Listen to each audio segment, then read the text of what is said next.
আরও রোহিঙ্গাকে আশ্রয় দিতে বাংলাদেশকে অনুরোধ, জাতিসংঘের লিখিত প্রস্তাব ছাড়া মানবিক করিডোর হুমকি হবে বলছেন বিশ্লেষকরা। এলজিইডির প্রধান কার্যালয় সহ দেশের ৩৬ অধিদপ্তরে দুদকের অভিযান, মিলছে দুর্নীতির প্রমাণ, পুতুলের গুলশানের ফ্ল্যাট জব্দ। জাতীয় নির্বাচনে পরিবেশ নিশ্চিত আইনশৃঙ্খলা বাহিনী এবং সরকারের সর্বোচ্চ দায়িত্ব, পুলিশ সপ্তাহ উদ্বোধনকালে প্রধান উপদেষ্টা। প্রবাসীদের ভোটাধিকার প্রয়োগে ইসির পরিকল্পনায় সাধুবাদ, পদ্ধতি নিয়ে মিশ্র প্রতিক্রিয়া, 15 মে পর্যন্ত নেওয়া হবে মতামত। নির্বাচন নিয়ে প্রধান উপদেষ্টাতেই আস্থা, জামায়াতে রাজনৈতিক ভিন্নতা থাকলেও সংস্কার প্রশ্নে সবাই এক বললেন আলী রিয়াজ। অস্তিত্ব রক্ষায় পারমাণবিক অস্ত্র ব্যবহারের হুমকি পাকিস্তানে, যুদ্ধে জড়ানো হবে বোকামি, লাভ হবে না কারো বলছেন বিশ্লেষকরা। এবং ফুটবলে না পারলে প্রিমিয়ার লিগ ক্রিকেটের শিরোপা আবাহনীর খড়ে, আকাশী নীলদের হারিয়ে ফেডারেশন কাপ জিতল বসুন্ধরা।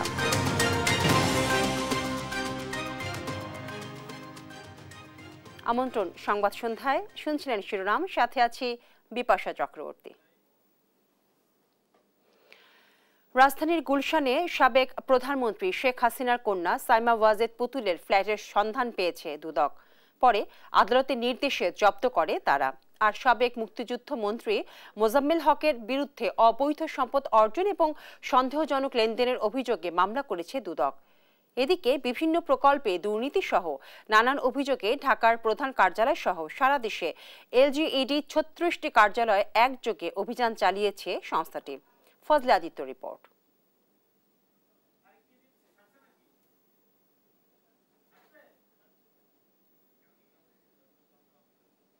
দর্শক, ফজলে আদিত্য রিপোর্টটির জন্য আমরা অপেক্ষা করছি।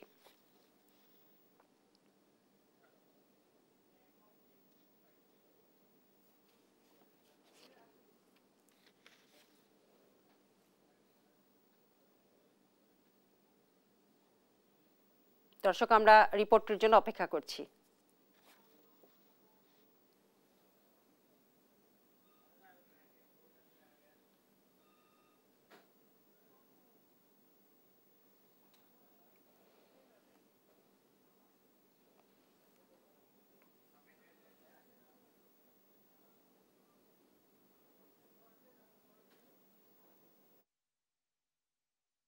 $১৯০০ কোটি টাকার ঘূর্ণিঝড় রোধে বি-স্ট্রং প্রকল্পে অস্বাভাবিক দর নির্ধারণের অভিযোগে স্থানীয় সরকার ও প্রকৌশলী অধিদপ্তরের প্রধান কার্যালয়ে অভিযান চালায় দুর্নীতি দমন কমিশন। তবে গণমাধ্যম কর্মীদের কার্যালয়ে প্রবেশে বাধা দেয় এলজিইডির কর্মকর্তারা।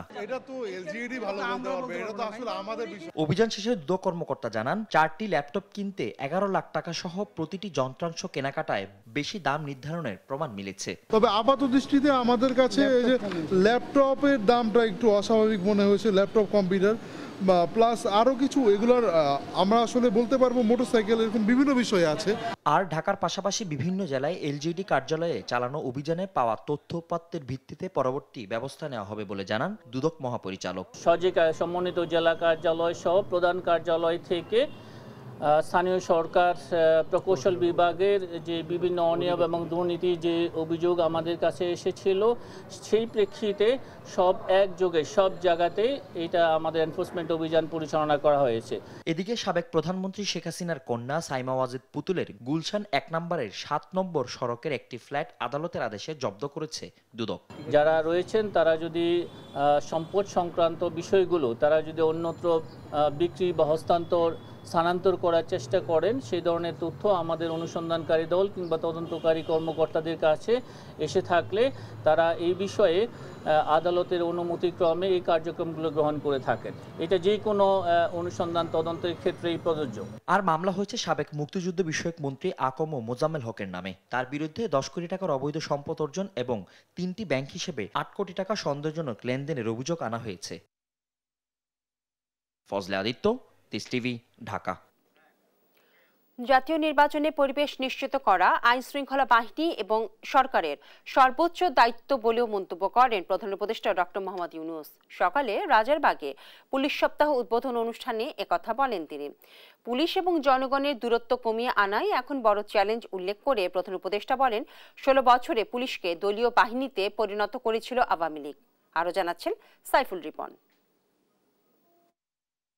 রাজারবাগে পুলিশ সপ্তাহ 2025-এর উদ্বোধন ও পদক প্রদান অনুষ্ঠানে প্রধান অতিথি হিসেবে অংশ নেন অন্তর্বর্তী সরকারের প্রধান উপদেষ্টা ডক্টর মোহাম্মদ ইউনূস। পেশাগত কাজে ভূমিকা রাখা পুলিশ সদস্যদের পদক পরিয়ে দেন প্রধান উপদেষ্টা। প্রধান অতিথির বক্তব্যে পুলিশ ও অন্যান্য বাহিনীর প্রচেষ্টায় দেশের আইন শৃঙ্খলা পরিস্থিতি অনেকটা নিয়ন্ত্রণে আনা সম্ভব হয়েছে বলে উল্লেখ করেন ডক্টর মোহাম্মদ ইউনূস। বলেন, দলীয়ভাবে ব্যবহারের ফলে বিগত 16 বছরে পুলিশ জনগণের মধ্যে যে দূরত্ব তৈরি হয়েছে তা কমিয়ে আনা সবচেয়ে বড় চ্যালেঞ্জ। আমরা জানি পুলিশ বাহিনীর সামনে নানা সীমাবদ্ধতা ও চ্যালেঞ্জ রয়েছে। অপ্রতুল জনবল, লজিস্টিক্স, পর্যাপ্ত বাজেট ইত্যাদি। কিন্তু আমাদের সবচেয়ে বড় চ্যালেঞ্জ হলো বিগত 16 বছরে পুলিশ জনগণের মধ্যে যে দূরত্ব সৃষ্টি হয়েছে সেই দূরত্ব কমিয়ে আনা, পুলিশ বাহিনীর প্রতি মানুষের আস্থা ফিরিয়ে আনা। আমি বলবো এটা কঠিন না। বলেন, জাতীয় নির্বাচনের পরিবেশ নিশ্চিত করতে সর্বোচ্চ গুরুত্ব দিচ্ছে অন্তর্বর্তী সরকার। নির্বাচন যেন সুষ্ঠু ও শান্তিপূর্ণ উপায়ে অনুষ্ঠিত হয় সেজন্য পুলিশ সদস্যদের ভূমিকা খুবই গুরুত্বপূর্ণ। নির্বাচনে সকল প্রতিদ্বন্দ্বী প্রার্থীর প্রতি সমান আচরণ ও ভোটাররা যাতে নির্ভয়ে নির্বিঘ্নে নিজেদের ভোটাধিকার প্রয়োগ করতে পারে সেই পরিবেশ নিশ্চিত করা আপনাদের এবং আমাদের সর্বোচ্চ দায়িত্ব। মনে রাখবেন, কোনো ব্যক্তি যদি অন্যায় বা অনিয়মের মাধ্যমে নির্বাচিত হয় সে ব্যক্তির দ্বারা ন্যায় প্রতিষ্ঠা সম্ভব নয়। অশুভ শক্তির অপচেষ্টা মোকাবেলায় সবাইকে সতর্ক থাকার আহ্বান জানান প্রধান উপদেষ্টা। আমরা একটা যুদ্ধ অবস্থায় আছি। অশুভ চক্র আমাদের স্বপ্নকে, আমাদের ঐক্যকে ভেঙে দিতে সব শক্তি নিয়ে চেষ্টা করছে এবং চেষ্টা আরো কঠোরতর করবে। একে প্রতিহত করার জন্য আপনাদেরকে সব সময় সতর্ক থাকতে হবে। দেশের মানুষ নারীর প্রতি সহিংসতার বিরুদ্ধে পুলিশকে শক্তিশালী অবস্থায় দেখতে চায় উল্লেখ করে প্রধান উপদেষ্টা বলেন, দেশের জনগণের সাথে পুলিশের সম্পর্কই নির্ধারণ করে আমরা সভ্যতার কোন স্তরে আছি। এটা দেখেই সারা দুনিয়া বিচার করে আমরা সভ্যতার কোন স্তরে আছি। সাইফুল রিপন, দেশ টিভি, ঢাকা। বাংলাদেশ এখন আইএমএফ এবং বিশ্ব ব্যাংকের উপর নির্ভর করে না বলে মন্তব্য করেছেন অর্থ উপদেষ্টা ডক্টর সালেউদ্দিন আহমেদ। সোমবার সচিবালয়ে সরকারি ক্রয় সংক্রান্ত উপদেষ্টা কমিটির বৈঠক শেষে তিনি এই কথা বলেন। অর্থ উপদেষ্টা বলেন, আইএমএফ এর সহায়তা ছাড়াই বাংলাদেশের রিজার্ভ স্থিতিশীল। তারা বাজেট সহায়তা যেটা দিতে চেয়েছে তা না দিলে বাংলাদেশ সরকার নিজেরাই চাহিদা মেটাতে পারবে। তবে সরকার যথাসময়ে আইএমএফ ঋণ পাওয়ার ক্ষেত্রে আশাবাদী। তিনি আরও জানান, যুক্তরাষ্ট্র থেকে এলএনজি ও ইলেকট্রনিক্স সহ বেশ কিছু পণ্য নেয়ার প্রস্তাব দিয়েছে সরকার। বাড়তি শুল্ক প্রত্যাহারের ক্ষেত্রে পণ্য কেনার পাশাপাশি মার্কিন যুক্তরাষ্ট্রের সরকারের সঙ্গে আলোচনা অব্যাহত রাখার কথাও জানান অর্থ উপদেষ্টা।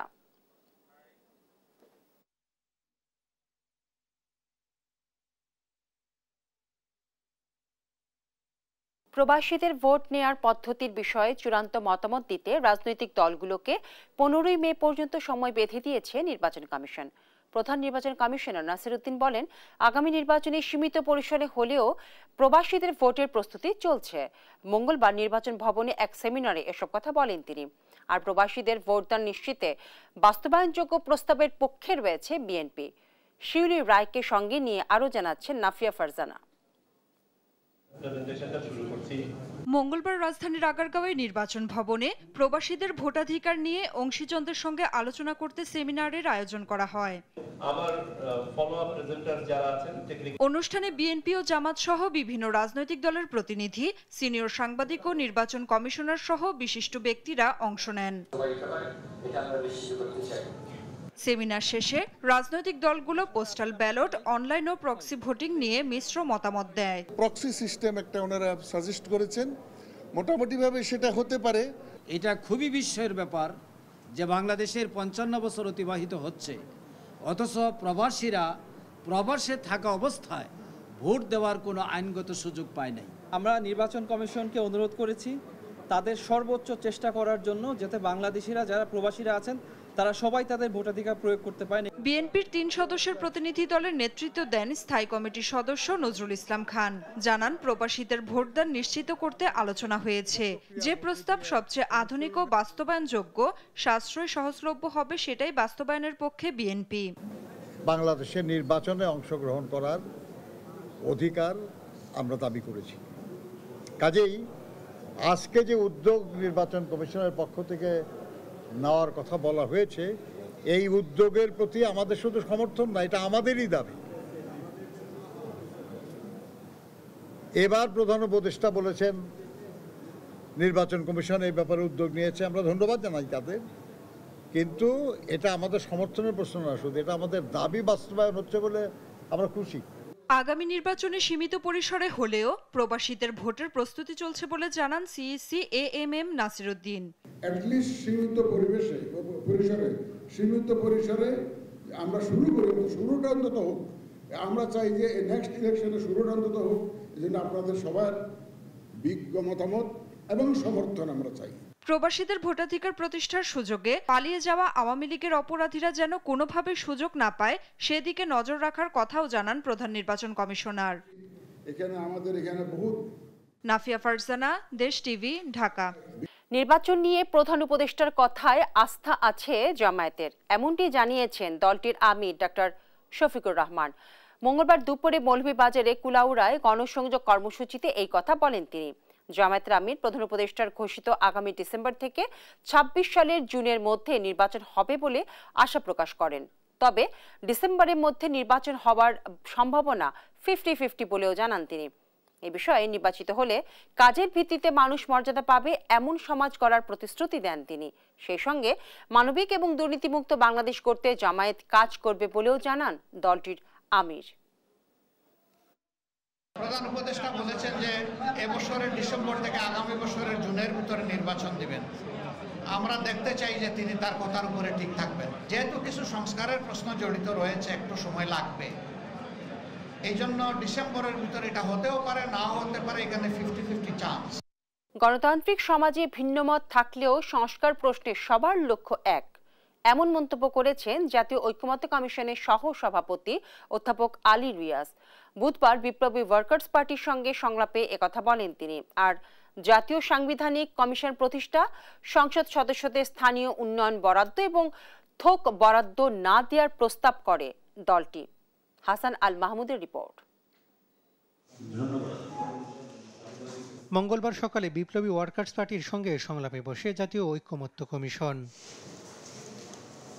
জাতীয় সাংবিধানিক পরিষদের গঠন প্রক্রিয়া, সংসদের মেয়াদ, প্রধানমন্ত্রী ও রাষ্ট্রপতির ক্ষমতার ভারসাম্য সহ নানা বিষয়ে নিজেদের মতামত ও প্রস্তাব তুলে ধরে দলটির 10 সদস্যের প্রতিনিধি দল।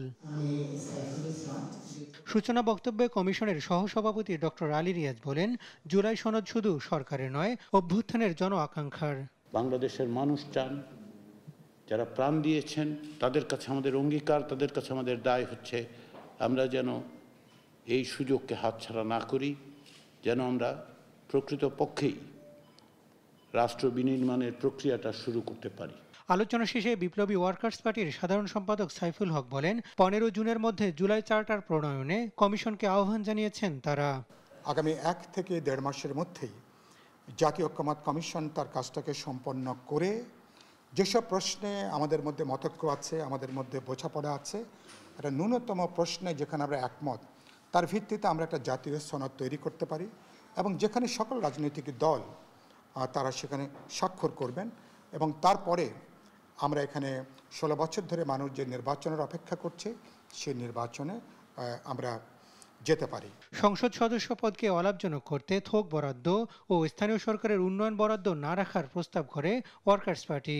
উন্নয়ন কোনো কাজের সাথে পার্লামেন্ট মেম্বাররা নীতিগতভাবে যুক্ত থাকতে পারবেন না। উন্নয়নের কাজটা হচ্ছে স্থানীয় সরকারের কাজ। তারা যখন থাকেন তখন বাস্তবে তারাই ডিকটেট করেন, তারা কন্ট্রোল করেন। পার্লামেন্ট মেম্বারদেরকে থোক বরাদ্দর নাম করে বিভিন্ন আমরা সরকারের সময় দেখেছি রাষ্ট্রের বিশাল অঙ্কের টাকা পার্লামেন্ট মেম্বারদেরকে থোক বরাদ্দর নাম করে দেওয়া হয়, যেটা যখন যারা সরকারে থাকেন যেটা তাদের স্বার্থে এই টাকাগুলোর এক ধরনের অপচয় হয়। জাতীয় সাংবিধানিক পরিষদ, দ্বিকক্ষ বিশিষ্ট পার্লামেন্ট, উচ্চকক্ষে সংখ্যানুপাতিক সংসদ সদস্যের প্রস্তাব করারও কথা জানান সাইফুল হক। ভোটের সংখ্যানুপাতিক হারে উচ্চকক্ষ নির্বাচিত হবেন। হাসান আল মাহমুদ, দেশ টিভি, ঢাকা। জাতিসংঘ নিরাপত্তা পরিষদের লিখিত সিদ্ধান্ত ছাড়া আরাকানে মানবিক করিডোর দিলে তা দেশের নিরাপত্তার জন্য হুমকি হতে পারে বলে মনে করছেন নিরাপত্তা এবং কূটনৈতিক বিশ্লেষকরা। তাদের মতে এমন সিদ্ধান্তে ভূ রাজনীতিতে ব্যাপক প্রভাব পড়বে, তাই এমন স্পর্শকাতর বিষয়ে সরকারকে ভেবেচিন্তে সিদ্ধান্ত নিতে হবে। যদিও বিষয়টি নিয়ে কোনো আলোচনা হয়নি জানিয়ে প্রধান উপদেষ্টা প্রেস সচিব বলেন, জাতিসংঘ রাখাইনে মানবিক সহায়তা দিতে চাইলে লজিস্টিক সাপোর্ট দিতে প্রস্তুত বাংলাদেশ। তাইফুর রহমান তুহিনের প্রতিবেদন। মিয়ানমারের জান্তা বাহিনীর সঙ্গে যুদ্ধের পর রাখাইন অঞ্চলের নিয়ন্ত্রণ নিয়েছে সশস্ত্র বিদ্রোহী গোষ্ঠী আরাকান আর্মি। ফলে মিয়ানমারের মূল ভূখণ্ড থেকে সেখানে যোগাযোগ বন্ধ হয়ে যায়। এমন অবস্থায় রাখাইনে দুর্ভিক্ষের আশঙ্কা করছে জাতিসংঘ। ফলে জরুরি সহায়তা পাঠাতে করিডোর চায় সংস্থাটি। বিষয়টি নিয়ে জাতিসংঘের তত্ত্বাবধানে শর্ত সাপেক্ষে করিডোর দেওয়ার নীতিগত সিদ্ধান্তের কথা জানান পররাষ্ট্র উপদেষ্টা। আমি এটুকু আপনাদেরকে বলতে পারি, নীতিগতভাবে আমরা এটা সম্মত, কারণ এটা হিউম্যানিটেরিয়ান একটা প্যাসেজ হবে, কিন্তু এটার কিছু আমাদের কিছু শর্তাবলী আছে। সরকারের এককভাবে এই গুরুত্বপূর্ণ সিদ্ধান্তে তাৎক্ষণিক সমালোচনা করেন বিএনপি মহাসচিব মির্জা ফখরুল ইসলাম আলমগীর। যে বাংলাদেশকে এখন আপনার একটা প্যাসেজ দিতে হচ্ছে, হিউম্যানিটেরিয়ান প্যাসেজ দিতে হচ্ছে, অনেক বড় সিদ্ধান্ত। এই সিদ্ধান্তের সঙ্গে আমাদের স্বাধীনতা, সার্বভৌমত্ব এবং ভবিষ্যতে এই অঞ্চলের শান্তি স্থিতিশীলতা জড়িত আছে। আর নিজের ভেরিফাইড ফেসবুক পেজে জামায়াতের আমির রাখাইনের সঙ্গে মানবিক করিডোরের বিষয়টি জাতির সামনে স্পষ্ট করতে সরকারের প্রতি আহ্বান জানান। এমন বাস্তবতায় বাংলাদেশ জাতিসংঘকে সহায়তা পৌঁছাতে করিডোর সুবিধা দিলে কি ধরনের প্রভাব পড়বে এ নিয়ে কথা বলেন নিরাপত্তা বিশ্লেষক ও কূটনৈতিক বিশ্লেষকরা। তো দেখা দরকার যে আরাকান আর্মি যে চাচ্ছে সেটার লিখিত কোথায়, তার মধ্যে যে আমাকে কনসেন্ট দিচ্ছে যে হ্যাঁ তুমি হেল্প করতে পারো, সেটার লিখিত কোথায়। আর বড় আকারে যেটা হলো জাতিসংঘের যেটা বলা হচ্ছে সেই ডকুমেন্টটা কোথায়, সেগুলো হলে সব যেগুলি থাকে তাহলে আমার মনে হয় কোনো ঝামেলা হওয়া উচিত। জাতিসংঘের নিরাপত্তা পরিষদের সিদ্ধান্ত ছাড়া এমন পদক্ষেপ দুদেশের নিরাপত্তার জন্য হুমকি হিসাবে দেখছেন তারা। এমন স্পর্শকাতর বিষয়ে অন্তর্বর্তী সরকারকে ভেবেচিন্তে সিদ্ধান্ত নেয়ার তাগিদ তাদের। আমরা কোনো পশ্চিমা গোষ্ঠীকে জাতিসংঘের অধীনেই হোক আর অন্য যে কোনো পরিচয়ই হোক করিডোরের ব্যবস্থা করে দেই, সেটা চীন স্বাভাবিকভাবে নিবে না। এখানে অবশ্যই চীনের একটা সম্মতি বা চীনের একটা সমর্থন প্রয়োজন হবে। সেই সমর্থন ছাড়া যদি আমরা করিডোর দেই, তাহলে পুরো অঞ্চলের ভূ রাজনীতি, এখানকার নিরাপত্তা এবং এখানকার যে পরিবেশ পরিস্থিতি আছে, সেটা আমি মনে করি যে একটা বিরূপ পরিস্থিতি তৈরি হবে। এদিকে মঙ্গলবার নিজ ভেরিফাইড ফেসবুক পেজে প্রধান উপদেষ্টার প্রেস সচিব শফিকুল আলম বিষয়টি স্পষ্ট করেন। বলেন, এ নিয়ে জাতিসংঘের সঙ্গে কোনো আলোচনা হয়নি বাংলাদেশের। তবে রাখাইনে মানবিক সহায়তা পৌঁছাতে জাতিসংঘকে লজিস্টিক সাপোর্ট দিতে প্রস্তুত অন্তর্বর্তী সরকার। এমন পরিস্থিতিতে নতুন করে আরও 1,13,000 রোহিঙ্গাকে আশ্রয় দিতে বাংলাদেশকে অনুরোধ করেছে জাতিসংঘ। তাইফুর রহমান তুহিন, দেশ টিভি, ঢাকা।